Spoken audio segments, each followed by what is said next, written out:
But to go past to Pluto, I mean, when they didn't have telescopes, is kind of a stretch, I think. Well, how about any planets when they didn't have telescopes? To look at any, I mean, to look at Mars when they didn't have telescopes is a big stretch, no? I mean, I'm not, look, no, this is all just... It's quite red. You can see it in the ecliptic plane. You can see it tonight. Yeah, you could see that there's something up there, but you can't see what orbit it is and where it surrounds and, you know, what other planets are around it and Jupiter and... All the planets lying in the ecliptic plane. So the ancients were pretty smart. They figured out that all the planets lie in a straight line that cuts across the southern sky called the ecliptic plane. Yeah, but to look at it without a telescope, and to figure out what size it is and where the orbit is, that sounds almost impossible, doesn't it? Sounds pretty crazy. They didn't know the size of these things. They just did the relative orientations and the angles of these various planets. Do you have an internet connection? Do you have an internet connection right now? Are you online? Pardon? Are you online right now in front of us? Filming something. No, I'm on a cell phone right now. We're filming sci-fi science for the Science Channel. Oh. Yeah. I would love you to look at that image and see what you think of it. It's good. It's pretty trippy. It's really a star. It's a sun, and it shows these planets around it. Who knows what the fuck they did know? There is a danger that Westerners put too much into indigenous culture's accomplishments. For example, the Mayan calendar. I think that the Westerners have hijacked the Mayan calendar and created all this mythology that doesn't exist concerning the Mayan calendar. The Mayans did not know where the center of the Milky Way galaxy was. They didn't know the orientation of the Earth, so on and so forth, with respect to the galaxy. These are Western refinements imposed upon an indigenous culture's astronomy. Yeah, I always thought that it's very interesting that people look to the Mayans to figure out when the end of civilization is going to come, when they couldn't even figure out when the end of their civilization would come. I mean, they disappeared over 1,000 years ago. Not only that, they were playing soccer with human heads. It was meant to be the beginning of a new cycle. It's a new age, yeah. It was meant to be celebration rather than doomsday. So the end of the long count. Basically, Doctor, what you're saying basically is that the ancients were a bunch of boobs who got lucky with a few charts. They did predict that movie. No, the ancients were very good with their calendar. They were able to get out to Saturn. They had the eclipses correct. They were very, very good out to Saturn. But beyond Saturn, you needed a telescope. What do you think about these ideas that all these ancient cultures talk about a previously existing, much more advanced civilization that was wiped out, like Atlantis, and they talk about it in Sumer, another civilization? What do you think about these people that think that there have been many different stages of humanity and that we've been wiped out by cataclysmic disasters and then had to rebuild? Well, the flood mythology goes back to the tale of Gilgamesh, which goes back to the 27th century BC. It's perhaps the oldest epic story of all time, and it talks about a great flood, the search for immortality, the great flood, and this, of course, then takes us back to before the Bible. And many people think that perhaps the Bible's talking about the great flood comes from the tale of Gilgamesh. So, yeah, I mean, there are tales of these things. And also, if you go to the Caspian Sea, at the end of the Ice Age, there was a massive breakdown of one of the lakes after the end of the Ice Age, which could have created the legend mentioned in the Epic of Gilgamesh. Right, but it is also possible that we have been almost wiped out many times in the past by giant meteor impacts and things of that such, right? Well, if you take a look at the fact that all humans are almost all the same, any two monkeys are quite different, any two foxes are quite different. We are almost the same genetically speaking, which meant there was a bottleneck. About 70,000 years ago, some people think there was a volcano that erupted in Indonesia that wiped out most Homo sapiens, leaving only a few hundred to populate the entire Earth. So there is a theory that's pretty much accepted by many people in biotechnology, that only a few hundred people survived the cataclysm. We don't know what. Perhaps a volcano. There's so many things that could jack us. That earthquake in Yellowstone that's had 2,000 fucking earthquakes over the last since January. There's a gigantic caldera volcano in Yellowstone National Park, 600 kilometers wide. That's about to blow. Yeah. Yeah, it erupts on a scale of a few 100,000 years, and 600,000 to 800,000. We are overdue for another eruption. Yeah. There is a super volcano under Yellowstone, and it's a continent killer, right? It would it would rip the heart out of the United States if it erupted. Wow, it's a continent killer, literally, it kills everything.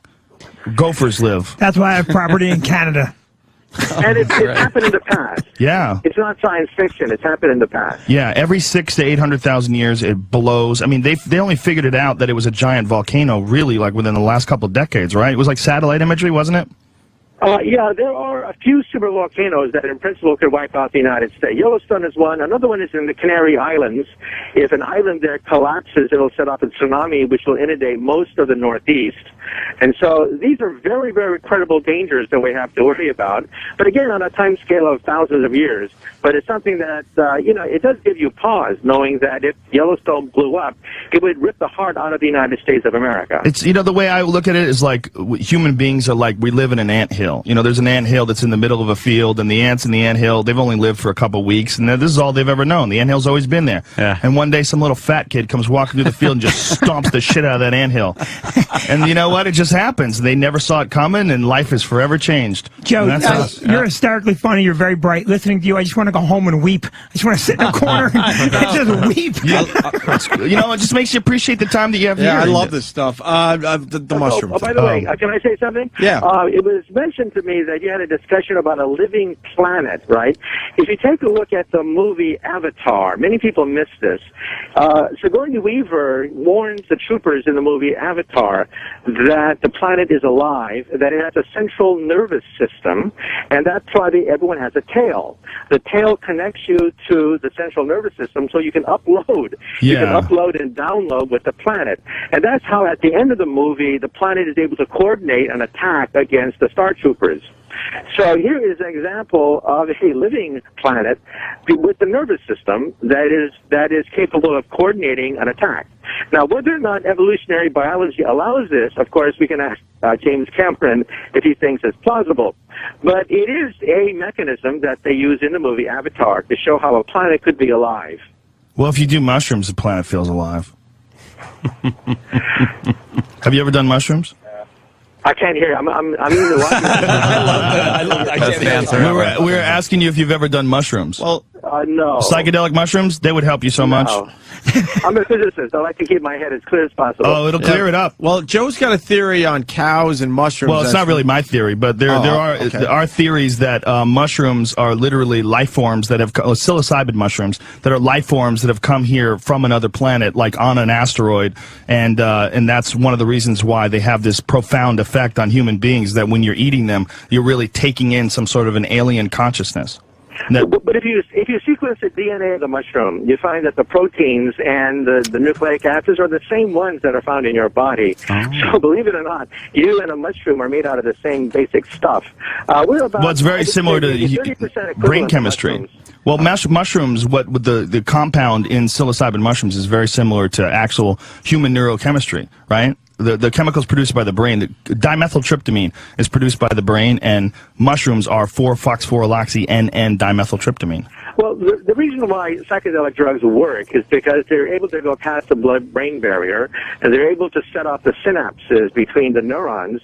So basically, you're short-circuiting the brain.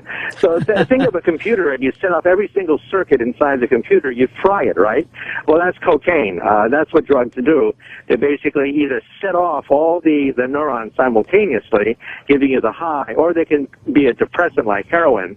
But, my personal point of view is, why do we have to get a high artificially when we can get a high on life? Life itself. Life can't get you as high as mushrooms. if you're doing something in life that's getting you as high as mushrooms, you need to write a book about it because it's not the same. But I understand what you're saying about heroin and cocaine. These are very destructive, but psychedelic compounds are very, very different than narcotic drugs. Very different reactions to the body, very different reactions as far as like what you learn from them. When you have psychedelic experiences, they're very eye-opening, very, very awakening, and a lot of people believe that they're agents of evolution, that they actually help you evolve. Well, my attitude is that we have virtual reality. That is, we can create artificial worlds, but afterwards we turn the computer off and go back to living again. It's like an amusement, entertainment, right? However, with psychedelic drugs, you don't know what it does to the brain. It has remnants, it has lingering effects, and plus, it doesn't necessarily give you deeper insights into reality. It's just another reality. Now, I'm a physicist. I want to decode our reality. And to do that, my brain has to be as clear as possible in order to understand. You're acting under the assumption that psychedelic drugs somehow do not make your brain clear or fog it up somehow or ruin it. Well, I don't want my heart surgeon on mushrooms when he's walking into the room. That That's I can tell you. That's a good call. But, mushrooms only last a few hours. But remember, no great scientific principle is discovered by somebody high on drugs. Is that true? Wasn't the didn't Crick? Who was the guy that sequenced LSD, or the guy who was on LSD when he figured out DNA? No, Francis Crick and James Watson were not on LSD.